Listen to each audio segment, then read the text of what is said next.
नमस्कार, आप देख रहे हैं एबीपी न्यूज। मैं हूं आपके साथ चित्रा त्रिपाठी। मोदी के 1000 दिन, मोदी सरकार के 3 साल पर हमारे स्पेशल बुलेटिन में आप सबका स्वागत है। आज मोदी सरकार को 1090 दिन हो गए हैं। बात होगी रोजगार के मोर्चे पर 3 साल बाद आज कहां खड़ी है मोदी सरकार। विकास की राह पर ले जाकर युवाओं को रोजगार देने का जो वादा तब के नरेंद्र मोदी ने किया था, क्या वो वादा आज के पीएम मोदी पूरा कर पाए हैं? क्या मोदी राज में युवाओं के आए हैं अच्छे दिन? रिसर्च और रिजल्ट के पैमाने पर 3 साल बाद मोदी सरकार और देश की आंखें खोल देने वाली ये रिपोर्ट देखिए। कांग्रेस ने लोकसभा के चुनाव में वादा किया था कि अगर हम सत्ता में आएंगे तो 1 करोड़ लोगों को रोजगार देंगे।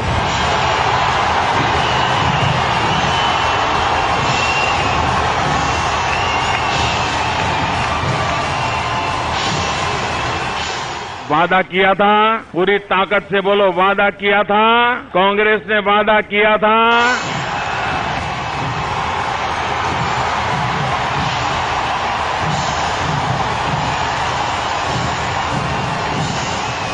वादा निभाया। आप में कोई है भाई जिसको दिल्ली सरकार ने नौकरी दी हो? आप में कोई है जिसको दिल्ली सरकार ने रोजगार दिया हो? साल 2013 में आगरा की इसी ऐतिहासिक रैली में मोदी ने कांग्रेस सरकार को रोजगार के मुद्दे पर घेरकर युवा पीढ़ी की दुखती रग पर हाथ रख दिया था। मोदी ने भारत को युवाओं का देश बताते हुए उन्हें विकास की राह पर ले जाकर रोजगार का सपना दिखाया था। आज हिंदुस्तान दुनिया का सबसे युवान देश है। 65% जनसंख्या 35 साल से कम उम्र की है, लेकिन देश के नौजवान बेरोजगार बैठे हैं। तो क्या मोदी सरकार के 3 साल बाद युवाओं का वो सपना साकार हुआ? क्या मोदी सरकार युवाओं को रोजगार देने का वादा पूरा कर पाई? क्या मोदी सरकार के 3 साल में युवाओं को नौकरियां मिली? क्या देश में बेरोजगारी दर घटी? क्या भारत का युवा अपने पैरों पर खड़ा हो सका है? इन सभी सवालों के जवाब आंकड़ों के जरिए तलाशने की कोशिश करेंगे। जानेंगे कि मोदी सरकार में कितने बेरोजगारों का भला हुआ है। लेकिन उससे पहले मोदी सरकार में मंत्री राजीव प्रताप रूडी को सुन लीजिए। जान लीजिए कि एबीपी न्यूज के शिखर सम्मेलन समारोह में रूडी ने रोजगार के मोर्चे पर मोदी को कितने नंबर दिए हैं। आप कितने अंक देंगे मोदी सरकार को रोजगार के मुद्दे पर 1 से 10 के पैमाने पर? 10 का 10। अगर आपको विश्वास नहीं है तो आप में से मैं चुनौती देता हूं, कोई भी मेरे साथ आ जाए। आपको मैं डिमांड दिखाऊंगा कि कितनी एम्प्लॉयबिलिटी का डिमांड है। हमारे पास कैपेसिटी नहीं है ट्रेन करने का। कौशल विकास मंत्री राजीव प्रताप रूडी मोदी सरकार को रोजगार देने के मोर्चे पर 10 में से 10 नंबर दे रहे हैं, लेकिन आंकड़े कुछ और ही गवाही देते हैं। रोजगार पर जारी सरकार के ही आंकड़े चीख चीख कर कहते हैं कि पीएम मोदी को रोजगार देने के मोर्चे पर 10 में से 10 नंबर देना साफ साफ बेईमानी होगी। आपको बता दें, सरकार के लेबर ब्यूरो के आंकड़ों के मुताबिक साल 2016 में बीजेपी सरकार ने मैन्युफैक्चरिंग, कंस्ट्रक्शन, ट्रेड समेत 8 प्रमुख सेक्टर में सिर्फ 2,31,000 नौकरियां दी हैं।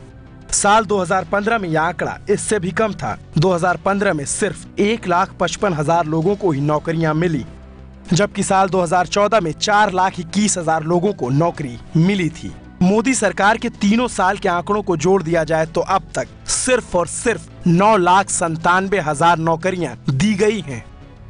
इसके इतर कांग्रेस ने दूसरी बार सरकार बनने के पहले ही साल यानी 2009 में करीब 10 लाख नौकरियां दे दी थीं। यानी मोदी सरकार 3 साल में उतनी नौकरी नहीं दे पाई जितनी की कांग्रेस सरकार ने 1 साल में ही दे दी थी। बावजूद इसके मोदी सरकार अब भी अपनी पीठ थपथपा रही है। आज भारत के आईटी सेक्टर में जबरदस्त नियोजन की संभावनाएं हैं, संभावनाएं बढ़ रही हैं और भारत की डिजिटल इकोनॉमी आने वाले 500 से 700 वर्षों में 600 लाख करोड़ की हो जाएगी। रविशंकर प्रसाद रोजगार बढ़ाने की बात कर रहे हैं, लेकिन जानकारी के लिए बता दें, एक रिपोर्ट के मुताबिक अब भी देश में 6,05,42,000 लोग बेरोजगार हैं। 2014 के मैनिफेस्टो में रोजगार बढ़ाना बीजेपी के मुख्य एजेंडे में शामिल था। रोजगार बढ़ाने के लिए बड़े बड़े वादे भी किए गए थे, लेकिन रोजगार को बढ़ावा देना तो दूर की बात, बड़े महकमे में जो पद वर्षों से खाली थे वो भी अब तक नहीं भरे गए हैं। देश में 14 लाख डॉक्टरों की कमी है। 40 केंद्रीय विश्वविद्यालयों में 6,000 पोस्ट खाली हैं। IIT, IIM और NIT में भी 6,500 पद खाली पड़े हैं। इंजीनियरिंग कॉलेज में 27% शिक्षकों की कमी है। स्कूलों में पढ़ाने के लिए 12 लाख शिक्षकों की जरूरत है। महत्वपूर्ण पदों पर रिक्तियां और बेरोजगारी की वजह से विरोधी मोदी सरकार पर हमलावर हैं। रोजगारी के अवसरों की बात करो, आपने कहा था कि 2 करोड़ हम लोग रोजगार के अवसर हर साल देंगे। 3 साल का क्या रिकॉर्ड है आपका? 2014 में 4 लाख, 2015 में 2 लाख और इस वर्ष में 1,35,000 आपने लोगों को नौकरी दी। मतलब 2% भी आपने अपने टारगेट का क्रियान्वयन नहीं किया है। अगर बात तथ्यों और आंकड़ों के आधार पर किया जाए तो रोजगार के मामले में मोदी सरकार अब भी वो रफ्तार नहीं पकड़ पाई है जो उसे पाना था। लेकिन ऐसा नहीं है कि सरकार इस दिशा में कोई काम नहीं कर रही है। रोजगार के मौके मुहैया कराने के लिए सरकार ने अलग से कौशल विकास एवं उद्यमिता मंत्रालय बनाया। 3rd और 4th ग्रेड की सरकारी नौकरियों में धांधली खत्म हो, इसके लिए इंटरव्यू की प्रक्रिया खत्म कर दी गई और इसका ऐलान खुद प्रधानमंत्री नरेंद्र मोदी ने किया था। अब इन 9,000 पदों पर कोई इंटरव्यू प्रक्रिया नहीं होगी। मेरे नौजवानों को इंटरव्यू देने के लिए खर्चा नहीं करना पड़ेगा, जाना नहीं पड़ेगा, सिफारिश की जरूरत नहीं पड़ेगी। भ्रष्टाचार और दलालों के लिए रास्ते बंद हो जाएंगे और इस काम को लागू कर दिया गया है। रोजगार देना मोदी सरकार का मुख्य एजेंडा है। फिलहाल के आंकड़े भी बताते हैं कि मोदी सरकार कुछ हद तक बेरोजगारी कम करने में सफल हुई है। BSA और CMIE की रिपोर्ट के मुताबिक बेरोजगारी की दर अगस्त 2016 के 9.5% से घटकर फरवरी में 4.8% पर आ गई है। उत्तर प्रदेश में इस दौरान बेरोजगारी दर 17.1% से घटकर 2.9% और मध्य प्रदेश में 10% से घटकर 2.7% पर आ गई है। ग्रामीण इलाकों में रोजगार के नए अवसर मुहैया कराने पर सरकार का विशेष ध्यान है। रिपोर्ट के मुताबिक मनरेगा के तहत रोजगार हासिल करने वाले परिवारों की संख्या 83 लाख से बढ़कर 1,67,00,000 हो गई है। यानी रोजगार देने के लिए मोदी सरकार कदम तो बढ़ा रही है, भले ही रफ्तार सुस्त है। सरकार को 3 साल पूरे हो गए हैं। मोदी के पास अब भी 2 साल बाकी हैं। अब देखना होगा कि इन बचे 2 सालों में मोदी रोजगार की रेंगती रफ्तार को दौड़ा पाते हैं या नहीं। संवाददाता शिशिर सिन्हा की रिपोर्ट।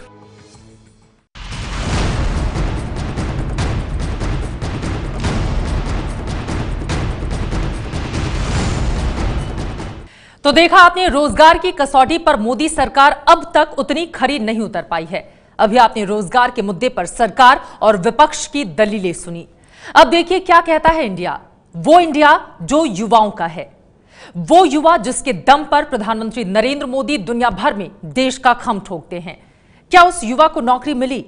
क्या उसको मिला है रोजगार? खुद देश के युवाओं से सुनिए।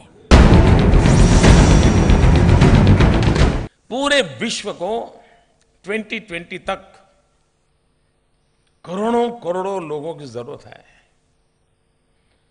दुनिया के वर्कफोर्स को प्रोवाइड करने का सामर्थ्य हमारे पास नौजवान है, लेकिन अगर वो स्किल्ड मैन पावर नहीं होगा तो जगत में उसको कहीं स्थान नहीं मिलेगा। और इसलिए हमें एक तो वो तैयार करना है जनरेशन को, नई जनरेशन को जो जॉब क्रिएटर हो, और दूसरी वो जनरेशन हो जो जॉब क्रिएटर नहीं बन सकती है, लेकिन कम से कम लोग उसको जॉब के लिए ढूंढते आए। प्रधानमंत्री नरेंद्र मोदी ने 2 तरह के युवाओं का सपना देखा है। एक वो जो खुद दूसरों को नौकरी दे सके और दूसरे वो जो इतने काबिल हों कि उन्हें नौकरी मिलने में कोई दिक्कत ना हो। तो क्या 3 सालों में मोदी सरकार अपने इरादों में सफल हो पाई है? जिन युवाओं के दम पर मोदी दुनिया भर में देश का खम ठोकते हैं, क्या उन्हें पहले की तुलना में अब ज्यादा सहूलियत मिल रही है। इसी का रियलिटी टेस्ट करने के लिए एबीपी न्यूज की टीम आज बिहार की राजधानी पटना पहुंची। हमें यहाँ कुछ युवा मिले जो प्रतियोगी परीक्षाओं की तैयारी कर रहे हैं। आइए इन्हीं से जानते हैं कि इन 3 सालों में क्या कुछ बदला है। 6 साल हो गया मुझे तैयारी करते हुए, लेकिन कुछ हो ही नहीं रहा है। ऐसी तैयारी कर रहे थे। अगर रेलवे के मेन रूप से मैं रेलवे का स्टूडेंट हूँ, लेकिन रेलवे का फॉर्म आ ही नहीं रहा है। 4 साल पहले रेलवे का फॉर्म आया था, अभी कांग्रेस सरकार में आए थे। भाजपा में रेलवे का फॉर्म आया NTPC, उसके भी आए हुए 3 साल हो गया, अभी तक उसका रिजल्ट भी नहीं आया हुआ है मेंस का। रंजीत कुमार 6 साल से पटना में प्रतियोगी परीक्षाओं की तैयारी कर रहे हैं। उनकी समस्या है कि पहले की तुलना में अब केंद्र सरकार वैकेंसी कम निकाल रही है। पटना में ही तैयारी कर रहे दिलीप को भी मोदी सरकार से बड़ी उम्मीदें थी। लोग उम्मीद लगाए थे मोदी सरकार से आने के लिए, मगर स्टूडेंट के लिए मोदी सरकार में कोई वैकेंसी नहीं है सर। ठीक है, एक NTPC दिए, उसके बाद NTPC के बाद कोई ऐसा वैकेंसी नहीं है। और मोदी सरकार में जो भी वैकेंसी आ रही है और बहुत सारी सीट काट कर रही है, जो कांग्रेस के आती थी सीट वगैरह उतना आ नहीं रहा है। ठीक है, 6 साल से नौकरी पाने की कोशिश में लगे दिलीप मोदी सरकार से खुश नहीं है। कम से कम मोदी सरकार इनकी उम्मीदों पर खरी नहीं उतर पाई है। लेकिन बिहार के आगे उत्तर प्रदेश के मऊ जिले में विजय राजभर मोदी सरकार से खुश है। उनके भाई को रेलवे में नौकरी मिल गई है। रेलवे में जो जैसे वैकेंसी आई थी, तो केंद्र सरकार बनते ही 1 महीने बाद रेलवे की वैकेंसी आ गई और ग्रुप C में हमारे भाई का वहाँ सिलेक्शन भी हो गया। और पूरी पारदर्शिता यानी कि कैमरे की देखरेख में वो पूरी की पूरी उसकी जो परीक्षाएं थी वो की गई और उसमें उसका चयन हुआ। विजय के भाई को रेलवे के ग्रुप C में नौकरी मिली है। इसकी वजह वो मोदी सरकार के ग्रुप C और D में इंटरव्यू की प्रक्रिया खत्म करने को मानते हैं। मोदी सरकार के आने के बाद पारदर्शिता बढ़ी है, ये बात तो मऊ के अमित कनौजिया भी मानते हैं, जो हाल ही में FSCI में मैनेजर बने हैं। इन 3 सालों में जैसे हम देख रहे हैं कि हम 2015 या 2014 से जब से सरकार मई 2014 सरकार बनी है, उसके बाद सरकार अपने सभी विभागों में जो भी नियुक्तियां आई हैं उनमें पारदर्शिता का जो दावा कर रही है उस पर खरा उतर रहा है। अमित मोदी सरकार के काम से खुश हैं, लेकिन जालंधर के रहने वाले प्रभ मेहनी अब भी नौकरी के लिए दर दर भटक रहे हैं। सर, मैंने नौकरी के लिए बहुत जगह अप्लाई किया, लेकिन मुझे कहीं भी नौकरी नहीं मिली। मैंने स्कूलों में भी, बैंक्स में भी किया अप्लाई, और गवर्नमेंट जॉब के लिए भी बहुत सारी अप्लाई किया, लेकिन कहीं भी बात नहीं बनी। युवाओं को भरोसे में लेकर भले ही केंद्र में बीजेपी की सरकार बनी हो, लेकिन सरकारी वैकेंसी में आई भारी कमी से युवा अपने आप को कुछ ठगा महसूस कर रहे हैं। प्रतियोगी परीक्षाओं की तैयारी कर रहे छात्र वैकेंसी नहीं आने से खासे नाराज हैं, लेकिन मोदी सरकार के कौशल विकास मंत्री राजीव प्रताप रूडी इसके इतर बात करते हैं। आप जिस रोजगार की बात कर रहे हैं वो गवर्नमेंट सर्विस में, ऑर्गेनाइज्ड सेक्टर में, लेकिन इस देश में गवर्नमेंट और ऑर्गेनाइज्ड सेक्टर कितना बड़ा है? अनऑर्गेनाइज्ड सेक्टर, इसमें 40 करोड़ लोग काम करते हैं, तो ये फर्क है।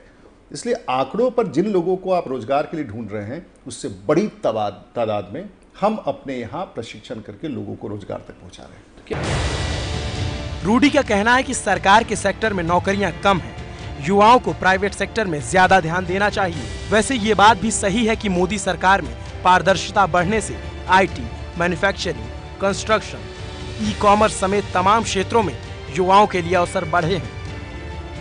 अगर मैं देखूं, जब से मोदी गवर्नमेंट आया है, आई थिंक बहुत सारे चेंजेस हुए हैं in terms of the perception of India. India की परसेप्शन ग्लोबली बहुत सारे चेंज हुए हैं। There is a very positive perception of India as a market globally, और बहुत सारा पैसे फ्लो हो रहा है, एम्प्लॉयमेंट अपॉर्चुनिटी वैसे ही ग्रो हो रहा है। अब सारे सेक्टर्स देख लीजिए, वैसे ही ग्रो हो रहा है। जो स्टेट बैंक ऑफ इंडिया की जो 5 सब्सिडीज थी उनका मर्जर किया गया, उस मर्जर से एक तो ऑपरेशनल कॉस्ट जो है कम होगा, और सेकेंडली उनका जो है एक एफिशिएंसी बढ़ेगी ऑपरेशन में। हेल्थ केयर सेक्टर में पिछले 2-3 सालों में काफ़ी जॉब अपॉर्चुनिटीज़ हमने प्रोवाइड की हैं। खासकर फार्मासिस्ट की एवरेज सैलरी 10-15 हज़ार रुपये होती थी पहले, बट अब हम जो ये प्लेटफॉर्म लेके आ रहे हैं उनके लिए ई-संगम, इससे उनकी रोल्स रिस्पॉन्सिबिलिटीज़ और ज़्यादा बढ़ जाएंगी। यानी एक बात तो साफ है कि प्राइवेट सेक्टर में मोदी सरकार के आने के बाद तेजी से ग्रोथ हो रहा है, युवाओं के लिए रोजगार के अवसर भी पैदा हो रहे हैं। लेकिन जो युवा कई सालों से प्रतियोगी परीक्षाओं की तैयारी कर रहे हैं, उन्हें सरकारी नौकरी देने के मामले में 3 साल बाद भी मोदी सरकार बेहद सुस्त है।